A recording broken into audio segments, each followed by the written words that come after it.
I'm Vernell. I'm going to ask you a couple of questions. We ended on the diversity and with the economics, and a question I have is, since we have like the diversity, population, weather, and environment, how does that actually play into economic development? Well, I think any business wants opportunity to appeal to the entire rainbow, if you will, of cultures.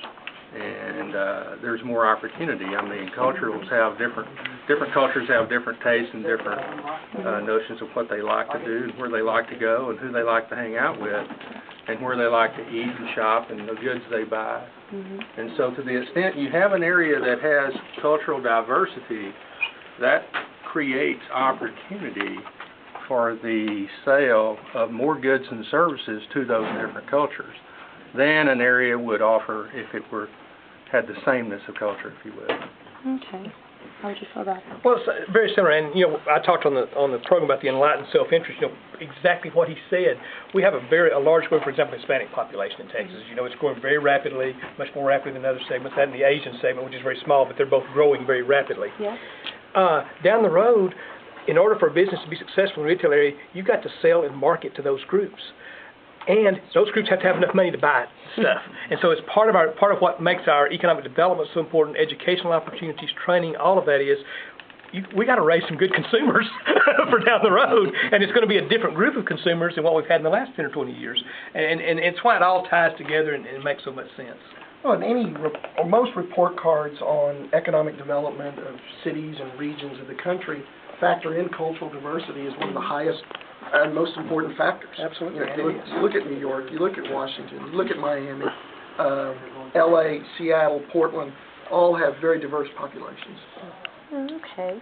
Well, another thing I want to ask is, are Texas willing to pay for economic development as far as the conflict between wanting to become just Texas and then going into the economic development? Do you see them?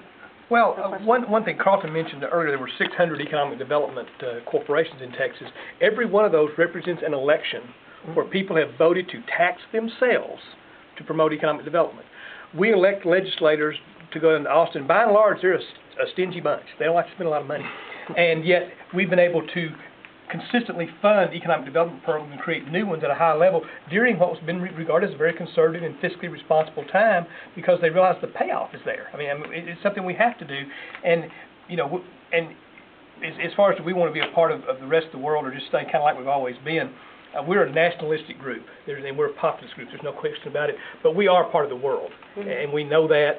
And every day there's a lot of investment comes into Texas from all over the world. A lot of activity happens from all over the world. If you look at the great companies that have invested in the last few years, Toyota down in San Antonio has gotten so much publicity. Japanese company, Samsung just made the largest economic investment by any foreign company in history in the United States, right down in Austin, Texas. I mean, we have been bringing in major foreign companies to be a big part of this state for a long time. See, and I think if you did the research and determined how many of these economic development corporations at a local level have been disbanded or go out of business because of the will of the voters, you could probably put that list on a quarter of a page, if that long. Very few. Very, very few. Very, very few.